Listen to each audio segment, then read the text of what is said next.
नमस्कार, मैं हूं संजय शर्मा। आप देख रहे हैं 4 PM न्यूज़ नेटवर्क। अभय दुबे जी भी मानते हैं कि हमारे विश्व गुरु जी ने और ट्रंप ने जिस तरह की वार्ता की और जिस तरह की ही हू किया, उससे पूरी दुनिया में भारत की साख पे बहुत गहरा असर पड़ा है। पता नहीं क्यों डरते हैं मोदी जी, जो ट्रंप से पूछ नहीं पाए कि हमारे 3 भारतीय नाविकों की हत्या क्यों की तुमने? क्यों भारतीयों को हथकड़ी बेड़ी लगा के वापस करते? और ट्रंप तो जिस समय सबसे कमजोर हालत में है, ईरान के बस जूते नहीं छुए उन्होंने, जूते चाटे नहीं उन्होंने, चरणों में झुके नहीं, ईरान ने वो हालत कर दी। हमारे देश में वो स्वाभिमान क्यों नहीं पैदा हो पाता? कौन सी फाइल है, कौन सी एपिस्टीन के किस्से हैं जो हम लोग बोल नहीं पा रहे हैं? सवाल लाजमी है। अभय दुबे जी से मैंने लंबी चर्चा की। राहुल गांधी के नौजवानों से जुड़े प्रोग्राम को किस तरह गोदी मीडिया ने गायब कर दिया और क्या क्या है राजनीति के इस छुपे हुए दांव पेच में, शानदार बातचीत है। आपसे अनुरोध है, एक बिल्कुल नया और जोशीला चैनल मैंने बनाया है 4 PM बिजनेस। लोगो देख रहे हैं आप लेफ्ट में, आपसे अनुरोध है। बिजनेस की कारपोरेट के बहुत बहुत बड़ी खबरें होती है। लाखों करोड़ का घोटाले का एक आरोपी है राजेश टेक्सटाइल का मालिक, उसकी खबर गायब करा दी गई। खबर को गायब कराने के लिए भी करोड़ों रुपए का इस्तेमाल किया गया। ये 4 PM बिजनेस पे उस घोटाले के पर्दाफाश की पूरी कहानी है, क्योंकि कहीं खबर गायब करा दो 4 PM पर तो वो खबर रहेगी। तो आप मेरा साथ देना चाहते हैं तो यूट्यूब खोलिए, 4 PM बिजनेस को ज्वाइन करिए, सब्सक्राइब करिए। बहुत जल्दी देश के बड़े बैंक आईसीआईसीआई के घोटाले की एक लंबी कहानी मैं आपके सामने लाऊंगा और बताऊंगा कि गोदी मीडिया क्यों इस बैंक की कहानी आपको बताती नहीं है। तो 4 PM बिजनेस को सब्सक्राइब ज्वाइन कर लीजिए, उस चैनल को सब्सक्राइब कर लीजिए। बहुत बड़े बड़े घोटाले यहाँ पे खुलासा होंगे। चलते हैं अभय दुबे जी के पास पूरी बातचीत के लिए। 4 PM न्यूज नेटवर्क में बहुत बहुत स्वागत है अभय दुबे जी आपका। बहुत शर्मनाक तस्वीर सामने आई जब मोदी और ट्रंप बात कर रहे हैं। ट्रंप साहब कह रहे हैं कि भारत पे अगर कोई हमला होगा तो वो रक्षा करेंगे। जो इंसान राष्ट्रपति बनने के बाद भारत को सिर्फ कमजोर कर रहा है और भारत की बदनामी कर रहा है, ऑपरेशन सिंदूर में किस तरह पाकिस्तान की मदद की हमने देखा, और वो कह रहा है कि भारत पर हमला होगा तो हम रक्षा करेंगे। तुम तो हमला इनडायरेक्ट खुद कर रहे हो, टैक्स बढ़ाते जा रहे हो, भारतीयों को हथकड़ी बेड़ी लगा के वापस कर रहे हो, विश्व गुरु हमारे बोल नहीं रहे हैं। अभी जब दोनों मिले तो दोनों ने जिस तरह की बातचीत की, उससे पूरी दुनिया मजाक उड़ा रही है हमारा। पत्रकारों ने पूछा कि 3 नाविक हमारे मारे अमेरिका के हमले में, उसके जवाब में व्यंग्यात्मक भाषा, और हमारे प्रधानमंत्री जी कड़े शब्दों में 56 इंच के सीने के साथ ट्रंप से ये नहीं कह पाए कि आपकी हिम्मत कैसे होगी, हमारे भारतीय 3 लोगों की हत्या की है आपने। लेकिन जो बातचीत बातचीत हुई ट्रंप की मोदी की, गोदी मीडिया गदगद है, चैनल पर चला रहा है, यानी कितना बड़ा ऐतिहासिक काम हुआ। क्या ये जो वीडियो जारी हो रहे हैं बातचीत के और जो बातें सामने आ रही हैं, क्या वो आपको नहीं लगता कि भारत को बहुत शर्मिंदा करने के लिए पर्याप्त है? भारत का देश एक 140 करोड़ के देश को शर्मनाक स्थिति में लाने के लिए पर्याप्त है? आपको क्या लगता है? देखिए, मोदी जी का आचरण ट्रंप के सामने शर्मनाक न लगे, इसीलिए इस प्रकार की तमाम चर्चाएं गोदी मीडिया में चलाई जा रही हैं। इस तरह के वहाँ सवाल भी पूछे गए ताकि मोदी जी की वाहवाही हो जाए वहाँ पर।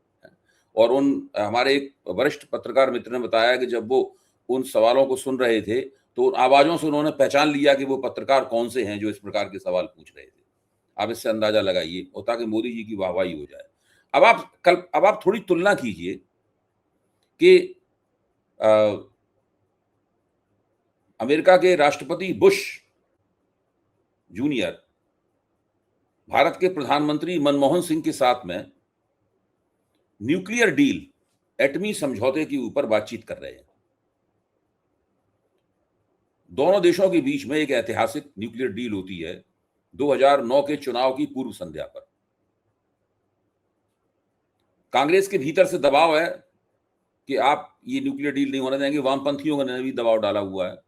तो मनमोहन सिंह कहते हैं कि मैं इस्तीफा दे दूंगा प्रधानमंत्री पद से अगर ये डील नहीं होगी तो। बाद में मनमोहन सिंह ने अपना प्रधानमंत्री पद उसके ऊपर दांव पे लगाया। ये उस व्यक्ति की चर्चा कर रहा हूं, उसके बारे में कहा जाता है कि वो पॉलिसी पैरालिसिस करता था। वो अपना प्रधानमंत्रित्व उस एटमी समझौते के ऊपर दांव पे लगाता है। फिर समझौता होता है, ऐतिहासिक समझौता होता है, और उस समझौते के कारण मध्य वर्ग का एक अच्छा खासा हिस्सा, जो पढ़े लिखे समझदार लोग होते हैं, सब कांग्रेस को वोट करते हैं और 2009 के चुनाव में कांग्रेस अच्छे समर्थन से जीतती है और फिर आगे 5 साल सरकार चलाती है। एक तो ये सीन है। अब आप दूसरा सीन सुनिए, जिसकी तो डोनाल्ड ट्रंप कह रहे हैं कि भारत पे हमला होगा तो मैं भारत के साथ खड़ा हूं, बशर्ते नरेंद्र मोदी प्रधानमंत्री जाएं और मैं वहां पे अमेरिका का राष्ट्रपति रहूं। यानी अगर वो अमेरिका के राष्ट्रपति नहीं रहेंगे तो अमेरिका भारत पे होने वाले हमले में भारत का समर्थन नहीं करेगा, स्पष्ट है उनसे। अगर नरेंद्र मोदी भारत के प्रधानमंत्री नहीं रहेंगे, कोई और होगा, तो डोनाल्ड ट्रंप भारत पे होने वाले हमले में भारत के साथ नहीं खड़े रहेंगे। इसका ये मतलब निकलता है। अच्छा, दो बड़े देश, दो संप्रभु देशों के बीच में इतनी गंभीर बात मुंह जबानी होती है?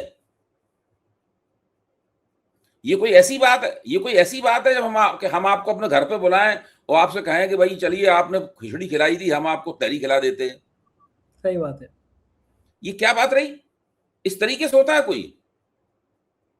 ये कोई पर्सनल यारी लंगोटिया या दो दोस्तों के बीच में जो बात होती है, उससे कुछ देशों की किस्मतें तय होती हैं? लिखा पढ़ी में होते हैं सारे काम। ये मेमोरेंडम जैसे ईरान के साथ डोनाल्ड ट्रंप को करना पड़ रहा है, 13 सूत्रों पे ईरान के साथ मेमोरेंडम ऑफ अंडरस्टैंडिंग पे दस्तखत करने पड़ रहे हैं और एक ऐसे समझौते पे करना पड़ रहा है जिसकी वजह से उनके अपने देश में, अमेरिका में, उन्हीं की अपनी पार्टी के रिपब्लिकन और उनकी विपक्षी पार्टी के डेमोक्रेट दोनों मिलकर इनकी धुनाई कर रहे हैं। वहां पर थोड़ी बहुत धुनाई नहीं हो रही है डोनाल्ड ट्रंप की अपने देश में, जो इस वक्त चल रही है वहां पर? देखिए, आप जरा सोचिए इस बात पे। भारत पे कौन देश हमला कर सकता है? भारत पे केवल 2 ही देश हमला कर सकते हैं। पाकिस्तान हमला कर सकता है और चीन हमला कर सकता है।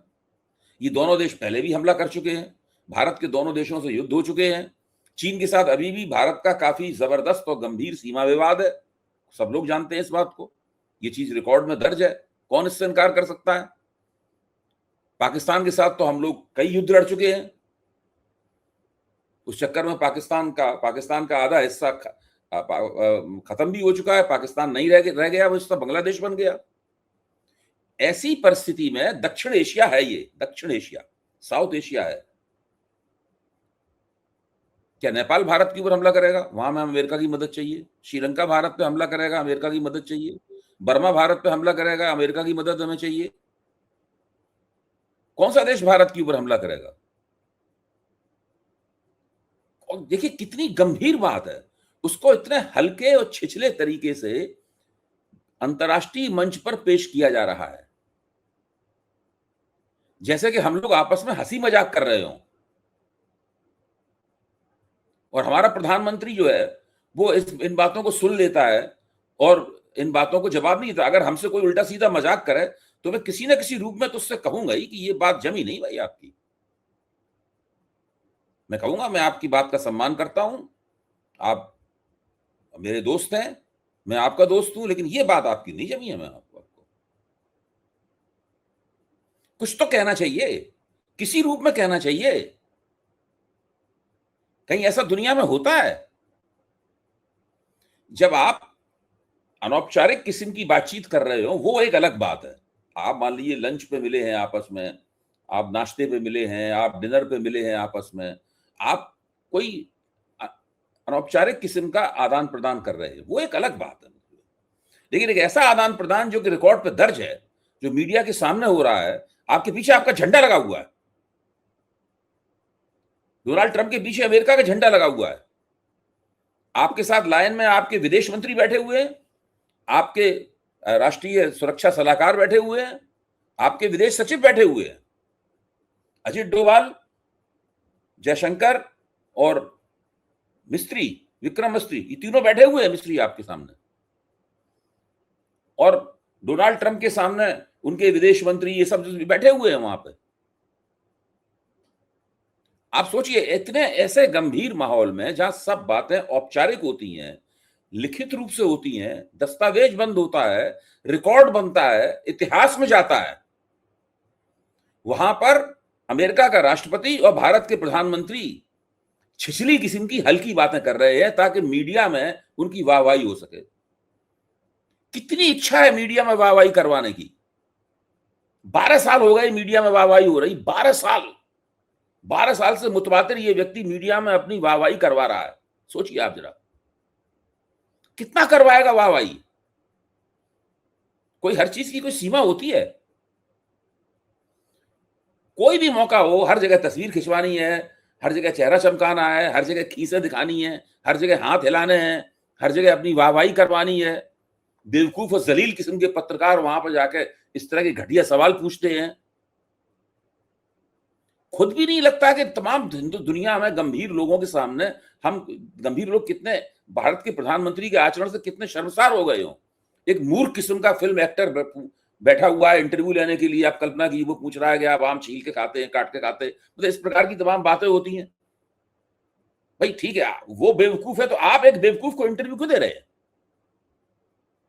आप अगर आपको अपना सम्मान बढ़ाना है तो किसी गंभीर व्यक्ति को इंटरव्यू दीजिए, एक ऐसे व्यक्ति को इंटरव्यू दीजिए जो कि जिसका सम्मान हो। उसके साथ बैठ के जब बात करेंगे तो वो हर तरह के व्यक्ति के साथ बात वो अच्छी तरीके से जाएगी। क्योंकि खुद आपका स्तर गिरा हुआ है, इसलिए आप गिरे हुए स्तर के आदमी को इंटरव्यू दे रहे। अक्षय कुमार जी अच्छे सुपरहिट अभिनेता हैं, उसमें कोई शक की बात नहीं, मैंने भी उनकी फिल्में देखी हैं और मजा लिया है, लेकिन वो प्रधानमंत्री का इंटरव्यू लेने लायक अहलियत उनके पास नहीं है। भारत का प्रधानमंत्री उन्हें ये मौका क्यों देता है एक ऐसे व्यक्ति को जिसके अंदर उनका इंटरव्यू, भारत के प्रधानमंत्री का, नरेंद्र मोदी की हम बात नहीं कर रहे, नरेंद्र मोदी कोई भी हो सकते हैं, लेकिन वो भारत के प्रधानमंत्री हैं और उन्हें भारत के प्रधानमंत्री के पद के अनुरूप, की गरिमा के अनुरूप आचरण करना चाहिए। उन्हें डोनाल्ड ट्रंप के सामने और इटली की प्रधानमंत्री के सामने ही नहीं करनी चाहिए। उन्हें अक्षय कुमार को इंटरव्यू, देखिए अक्षय कुमार को इंटरव्यू नहीं देना, वहीं से उनके स्तर का पतन शुरू होता है। अक्षय कुमार को इंटरव्यू दिया, वो पॉइंट, वो ऐसा बिंदु है जहां से उनकी पता लगता है कि ये आदमी जो है जिस पद पे बैठा हुआ है उस पद के योग्य नहीं है। फिर उन्हें शिकायत है कि लोग जो है बेकार में मुझसे नफरत करते हैं, मुझसे चिढ़ते हैं। वो बहुत से कांग्रेस के नेताओं को संदेश भिजवाते हैं तरह तरह के कि भाई आप मुझसे क्यों चिढ़ते हैं, आप इतनी क्या बात है, आप मुझे इज्जत क्यों नहीं देते। बार बार उनके जो संवाददाता, बार बार उनके उनके वो हैं प्रवक्तागण हैं, वो बार बार कहते हैं नरेंद्र मोदी आपके, हमारे ही नहीं विपक्ष के भी प्रधानमंत्री हैं। ये कहने की जरूरत क्यों पड़ती है उनको? ये दावा जवाहरलाल नेहरू ने कभी नहीं किया है, दावा इंदिरा गांधी ने कभी नहीं किया कि हम किसके प्रधानमंत्री हैं। सब लोग उन्हें मानते ही थे स्वाभाविक रूप से अपना प्रधानमंत्री। नरेंद्र मोदी को क्यों लगता है कि उनको प्रधानमंत्री नहीं माना जाता है? अटल बिहारी वाजपेयी ने भी ये दावा नहीं किया, सब लोग स्वाभाविक रूप से उन्हें अपना प्रधानमंत्री मानते थे। जो उनसे हार गए थे वो भी उन्हें प्रधानमंत्री मानते थे, जिन्होंने उन्हें जिताया था वो भी प्रधानमंत्री उन्हें मानते थे। जिन्होंने अटल बिहारी वाजपेयी को वोट नहीं दिया वो ऐसा थोड़ी ना कहते हो कि ये आदमी हमारा प्रधानमंत्री नहीं है। नरेंद्र मोदी के सामने हमेशा दिक्कत बनी रहती है कि उनको प्रधानमंत्री के लायक सम्मान नहीं प्राप्त हो रहा है। खुद तो सोचो, अक्षय कुमार को इंटरव्यू देंगे आप, डोनाल्ड ट्रंप के सामने ही करेंगे, मेलोनी के सामने आप पूछेंगे कि हमारा हम लोगों का जो अकाउंट है सोशल मीडिया पे उसमें कितने फॉलोअर जुड़ गए हैं, इस प्रकार की आप बातें करेंगे। फिर आप कहेंगे कि आपको वो गरिमापूर्ण अभिनंदन हो आपका जो जवाहरलाल नेहरू का हुआ करता था, इंदिरा गांधी का हुआ करता था, लाल बहादुर शास्त्री का हुआ करता था, या अटल बिहारी वाजपेयी का हुआ करता था। आप वैसे बन के तो दिखाइए पहले। ठीक बात है, ये इतनी चीजें समझ में नहीं आती और ट्रम्प साहब का जवाब नहीं है। एक वो 100 जूते और 100 प्याज वाली कहानी उनके ऊपर लागू होती है। अमेरिका की आर्थिक तबाही की कहानी लिखने के बाद ईरान के आगे नतमस्तक हो गए, बस पैर ही नहीं छुए। इजराइल क्या करेगा अभय जी? इजराइल तो बिल्कुल अलग तरफ पड़ गया। और हमारे विश्व गुरु क्या करेंगे? अब अमेरिका का साथ देंगे या इजराइल का साथ देंगे या ईरान का साथ देंगे? जब हम पहली रीडिंग करते हैं, यानी पहली नजर से परिस्थिति को देखते हैं, तब हमें लगता है इजराइल अलग थलग पड़ गया। मैं इस बात को नहीं मानता। मैं इस तरह से इस परिस्थिति को देखता हूं कि इजराइल देखने में लग रहा है अलग थलग, लेकिन अभी भी वो और अमेरिका मिलकर काम कर रहे हैं। अगर इजराइल भी इस समझौते का समर्थन कर देता तो इस समझौते को जब भरभंड करना होगा, नष्ट करना होगा, तो अब डोनाल्ड ट्रंप किससे मदद लेंगे? जिस दिन डोनाल्ड ट्रंप चाहेंगे इस समझौते को गड़बड़ाना, उसी दिन इजराइल की तरफ इशारा करेंगे और वो ईरान के ऊपर अपनी मिसाइलें और बमबारी शुरू कर देगा जम के। ईरान को उसका जवाब देना पड़ेगा। फिर डोनाल्ड ट्रंप कहेंगे भाई हमें ईरान और इजराइल के बीच में से फैसला करना है, तो हम तो इजराइल के साथ रहेंगे। तुरंत बात बदल जाएगी सब पूरी की पूरी। दूसरे, ध्यान रखिए, ये मेमोरेंडम ऑफ अंडरस्टैंडिंग है, ये डील नहीं है। डील इसके आधार पे होगी। 60 दिन की बातचीत के बाद, 2 महीने की बातचीत के बाद डील इसके आधार पे होगी। इससे तो कोई भी आदमी कभी भी फिर सकता है। ये तो एमओयू है ना। एमओयू हमेशा टेंटेटिव होता है, वो अंतिम नहीं होता है, वो हमेशा अनंतिम होता है, अंतिम से पहले का होता है। इसलिए इससे कभी भी वो फिर जाने के लिए वो अपना एक प्यादा उन्होंने बैठा रखा है, इसका नाम नेतन्याहू है। उस नेतन्याहू का वो तुरंत इस्तेमाल करेंगे। देखिए, इजराइल तो टिक ही नहीं सकता अगर अमेरिका के साथ न रहे। तो अगर अमेरिका अभी इजराइल से हाथ पीछे हट जाए, मतलब तो अभी उसको सब लोग घेर के मार देंगे, इनको, नेतन्याहू और इजराइल दोनों को। तो वो मेरा मानना यह है कि अभी देखने में लग रहा है कि वो अकेला पड़ गया। अकेला नहीं पड़ा है, वो अलग बैठा हुआ है। उसने साफ कह दिया मैं इस डील में शामिल नहीं हूं, मैं इस मेमोरेंडम ऑफ अंडरस्टैंडिंग में पार्टी नहीं हूं। मेरा जो लक्ष्य है मैं उसको पूरा करता रहूंगा। मेरा इससे कोई संबंध नहीं है, कोई लेना देना नहीं है। इजराइल ने साफ कह दिया। यानी कभी भी वो अपने हमले शुरू कर देगा, तो ईरान कोई हमले करवाता थोड़ा रहेगा, ईरान को उसका जवाब देना पड़ेगा। जब ईरान उसका जवाब देगा तो फिर अमेरिका कहेगा कि भाई हमको ईरान और इजराइल में से किसके साथ जाना चाहिए।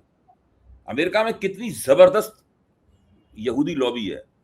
उस यहूदी लॉबी ने बैंकरोल किया है डोनाल्ड ट्रंप के राष्ट्रपति के चुनाव को। भविष्य में आने वाला भी जो भी राष्ट्रपति का चुनाव लड़ेगा उसको भी यहूदी लॉबी का पैसा चाहिए। सबको यहूदी लॉबी चाहिए वहां अमेरिका में। आप सोचिए इस बात को। और वो यहूदी लॉबी पूरी तरह इजराइल के हितों को सब समर्थन करती है। भाई इजराइल क्यों अमेरिका की राजनीति में इतना महत्वपूर्ण है, अमेरिका की ग्लोबल राजनीति में? उस यहूदी लॉबी की वजह से। वो यहूदी लॉबी केवल अमेरिका में ही नहीं है, ब्रिटेन में भी यहूदी लॉबी बहुत जबरदस्त है, यूरोप में यहूदी लॉबी बहुत जबरदस्त है। उनके पास अनाप शनाप पैसा है, वो राजनीति को प्रभावित करते हैं अपने तरीके से। सही बात है। तो वो देखिए, ये सब बातें इतनी आसान नहीं है। इधर भारत की राजनीति में राहुल गांधी ने गजब कर दिया। कोटा, जिसे मैं तो कहता हूं कि बच्चों की आत्महत्या का केंद्र है वो। कोचिंग के नाम पर, बच्चों के सपने के नाम पर बच्चों की कब्रगाह बन गया है। कितने कितने मासूम बच्चों ने अपने दान दे दी। मेरी कुलीग है, उसके भाई ने सुसाइड कर लिया, पूरा परिवार खत्म हो गया। ये बच्चों के ऊपर जो सपनों का बोझ है उसका नाम है कोटा। और कोटा से राहुल गांधी ने बड़े नाजुक विषय पे शुरुआत कर दी है। और ठीक बात है, मैं तो जितने नौजवानों से बात करता हूँ, मुझे बड़ा अच्छा लगता है उनसे संवाद करना, उनके सपने समझना, उनकी इच्छाएं समझना। बहुत ज़्यादा निराशा के भाव में हैं अभय जी, बहुत दुखी हैं वो। कल मैं दिल्ली गया था कुछ घंटों के लिए, 1 बजे पहुंचा तो रात के 1 बजे वापस आ गया। फ्लाइट में मेरे पास एक नौजवान था, वो इंजीनियरिंग करके MBA किया हुआ है, उसने टॉपर था। जो उसे कहानी बताई उसने मेरे को दिल हिला दिया। कह रहा था कि ना जाने उसके संग के कितने दोस्त ऐसे हैं जिनके पिता ने जमीन बेची, अपने जेवर बेचे, और नौकरियां 20,000 15,000 की नौकरियां नहीं मिल रही हैं। क्या करेगा आदमी इंजीनियरिंग करके, क्या आदमी करेगा मेडिकल करके, जब इतना बुरा हाल है। सरकार को समझ क्यों नहीं आ रहा कि एक पूरा बम का गोला बना दिया है नौजवानों के लिए। एक बहुत बुरे हालात में ले आई है सरकार। कैसे कैसे इससे छुटकारा मिलेगा, क्या लगता है अभय जी? देखिए, राहुल गांधी ने जो कोटा में शुरुआत की है, अगर राहुल गांधी उसको आगे ले जा पाए तो उन्हें फिर लखनऊ में, पटना में, जयपुर में, भोपाल में और उस हर जगह पे जहां इस तरीके के कोचिंग हब हैं। दिल्ली में मॉडल टाउन बहुत बड़ा कोचिंग हब है, पटना में मुसल्ला गली बहुत बड़ी कोचिंग हब है, ये जितने तमाम जो कोचिंग हब है उन सबके साथ में संवाद स्थापित करना होगा। ये वो चाहें तो करना चाहें, और मेरे ख्याल से करना चाहते भी हैं, ये एक राष्ट्रीय आंदोलन की शुरुआत हो सकती है। आप देखिए ना कितने बढ़िया तरीके से कोटा का कार्यक्रम आयोजित किया गया था। अगर कोई पकी उम्र का आदमी उस भीड़ में आना चाहता था तो वॉलंटियर उससे कहते थे आप कृपा करके मत आइए, ये छात्रों के लिए है। मतलब उनसे कहते थे कि आप मत आओ, हमें भीड़ जमा। वो राहुल गांधी चाहते थे और कांग्रेस चाहती थी कि 10,000 के करीब छात्र जमा हो वहां पर, और छात्रों से अनुरोध किया गया था कि वो अपने अपने कोचिंग सेंटर की टी शर्ट्स पहन के आए। छात्र वो टी शर्ट पहन के आए थे। जब राहुल गांधी वहां पहुंचे तो करीब 3-4 हजार छात्र जमा थे, तो राहुल गांधी ने 3,000 का फिगर लिया। उन्होंने एक डॉट दिखाया स्क्रीन पे और बोले ये डॉट एक व्यक्ति है। फिर बहुत सारे डॉट दिखाए, ये 3,000 डॉट है। फिर बताया कि 3,000 में से कितने लोग आईएएस बन पाएंगे, कितने लोग इसमें आईआईटी में जा पाएंगे, कितने लोग क्या बन पाएंगे, ये सब उन्होंने बता के फिर अपने आंकड़े पेश किए। इससे सब लोग स्तब्ध रह गए। तो बहुत ही महत्वपूर्ण और बहुत बढ़िया कदम उठाया है राहुल गांधी ने, बहुत ही होशियारी से उठाया है। बहुत तैयारी करके वो गए थे, ऐसी तैयारी करके गए थे, इससे उन्होंने नतीजे निकाले, आंकड़े देखे, नतीजे चौंका देने वाले थे। और जैसे जैसे राहुल गांधी इस काम को आगे बढ़ाएंगे अगले 6 महीने में, मुझे पक्का यकीन है एक इतना बड़ा समर्थक दल उनका बनेगा। उन्होंने कोई नरेंद्र मोदी का नाम नहीं लिया, भारतीय जनता पार्टी की कोई आलोचना नहीं की, कुछ नहीं कहा, चुनाव की कोई बात नहीं की, कुछ नहीं, सवाल उठाया ही नहीं। उन्होंने केवल शिक्षा व्यवस्था का सवाल उठाया। उन्होंने केवल छात्रों और उसकी शिकंजे में किस तरह छात्र फंसे हुए हैं। उनका कहना था कि ये सिलेक्शन सिस्टम नहीं है, ये रिजेक्शन सिस्टम है। उन्होंने साफ तौर पर कहा कि ये वसूलियाबी सिस्टम है, एक्सटॉर्शन है लोगों से। केवल नीट परीक्षा में 22 लाख छात्र बैठते हैं, वो 1.3 लाख करोड़ रुपए उनके माँ बाप खर्च करते हैं, जो हमारे केंद्र सरकार के शिक्षा मंत्रालय के बजट के बराबर है। इस तरह के उन्होंने आश्चर्यचकित करने वाले आंकड़े पेश किए। तो मैं तो समझता हूं कि एक बहुत बड़ी उन्होंने शुरुआत की है। अब कांग्रेस वाले जानते होंगे, कांग्रेस के भीतर बैठे लोग जानते होंगे कि वो इस शुरुआत को कहां तक ले जाएंगे। और सरकार जानती थी कि ये आदमी कुछ खास करने वाला है, इसलिए सख्त हिदायत थी हर मीडिया मंच को जो सरकार का समर्थक है कि एक शब्द इसके बारे में नहीं बोलना और बताना। कंप्लीट ब्लैकआउट इसको बोलते हैं, कंप्लीट ब्लैकआउट। एक बार फिर कह रहा हूं, बिल्कुल कोई खबर नहीं दिखाई, कुछ नहीं किया। और अखबारों में भी अंदर के पेजों में खबर छपी है ये, ताकि कोई पढ़ ना पाए इस खबर को। एक तरफ एक नेता है जो छात्रों की, नौजवानों की ऐसी बातें कर रहा है, और दूसरी तरफ एक नेता है जो कह रहा है कि अब्दुल की चूड़ी टाइट हो गई, नहीं हो गई, मुसलमानों ने ये कर दिया, बांग्लादेश शरणार्थ। बहुत लंबे अरसे से इस प्रकार की उल जलूल बातें, घटिया किस्म की बातें और आपत्तिजनक बातें लोगों की तरफ से की जा रही हैं। मुझे तो लगता है कि पब्लिक इन सब बातों से आजिज आ चुकी है। पब्लिक के पास कौन झंझट में पड़ा, कौन इनसे लड़े आगे, इसकी कोई कुछ कहता नहीं है। लेकिन मन में लोगों की बात पक रही है। अब लोग इन बातों पर नहीं। भाजपा अभी भी मानती है कि जितना मुसलमानों के खिलाफ बोलेगी, मुसलमानों के खिलाफ घृणा का प्रचार करेगी, उतना ही उसकी सत्ता सुरक्षित होने की संभावना बढ़ेगी। ऐसा भाजपा अभी भी मानती है। ठीक है, उसको मानने दीजिए, वक्त आएगा तो फिर देखेंगे। हम भी 2024 में भी एक वक्त आया था, तब भी हमने देखा था, हम 2029 में भी देखेंगे।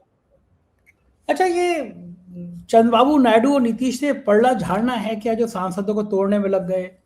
उद्धव ठाकरे के सांसद तोड़ दिए, गोदी मीडिया कह रहा है अखिलेश यादव के सांसद तोड़ देंगे। इसमें क्या है कि इनके लिए एसआईआर के साथ में परिसीमन करना बहुत जरूरी है। उस परिसीमन करने की, अपने मन का परिसीमन करने के लिए इनको चाहिए 2/3 बहुमत। वो 2/3 बहुमत इनके पास है नहीं। अभी भी इतना सब तोड़फोड़ करने के बाद में 2/3 बहुमत से ही 40 से ज्यादा सीटें पीछे हैं। तो अभी ये धीरे धीरे करके कोशिश कर रहे हैं, देखिए कहां तक जाता है इनका मामला। और लिहाज नाम की कोई चीज इनके पास रही नहीं है कभी, अभी भी नहीं है। तो जो कुछ काम कर रहे हैं निर्लज्जता पूर्वक हो रहा है। भारतीय राजनीति के सबसे ज्यादा निर्लज्ज लोग जो हैं इस काम को करने में लगे हुए हैं। कितने शर्म की बात है, इसको करने से अपनी पीठ को ठोंकते हैं, वाहवाही है उनके लिए। और है भी कितनी शर्म की बात है। आप लड़ो किसी से, जीतो किसी से, चले कहीं और जाओ, नेताओं के अंदर तो कोई नैतिकता, कोई इज्जत कुछ बचा ही नहीं है। कुछ नहीं, दल बदल कानून को कैसे झांसा दिया जाए, कैसे उसकी चक्कर में फंसे बिना पतली गली से निकल के ये सब काम किए जाएं, इसके लिए बहुत सारे हथकंडे इस्तेमाल किए गए। इस बार नए हथकंडे इस्तेमाल किए जा रहे हैं। ठीक बात है, और हम सब लोग बस विवश हैं कि इन हथकंडों को देखते रहें, विश्व गुरु की लंबी लंबी कहानियां सुनते रहें। बहुत बहुत शुक्रिया अभय जी, आपने मुझसे बातचीत की। Thank you sir. ये थे अभय दुबे जी। पूरी बातचीत आपने सुनी, राजनीति के तंत्र को समझा और देखा कि विश्व गुरु की ऐसी कमजोर हालत क्यों है। मैं एक बार फिर याद दिला दूं कि बहुत बहुत बड़े कारपोरेट के घोटाले छुपा दिए जाते हैं, बताए नहीं जाते। 4PM बिजनेस जिसका आप लोग देख रहे हैं, ये मेरा नया चैनल है। एक 15 लाख करोड़ से ज्यादा के घोटालों के आरोपी राजेश टेक्सटाइल की खबरें गायब करा दी गई गोदी मीडिया से। फिर याद दिला रहा हूं आपको ये बात। देखिए 4PM बिजनेस में ये पूरी पड़ताल मौजूद है। बहुत जल्दी मैं देश के सबसे बड़े बैंक ICICI के घोटालों की कहानी लाने वाला हूं। इस बैंक के खिलाफ देश का कोई मीडिया हाउस बोलता नहीं है।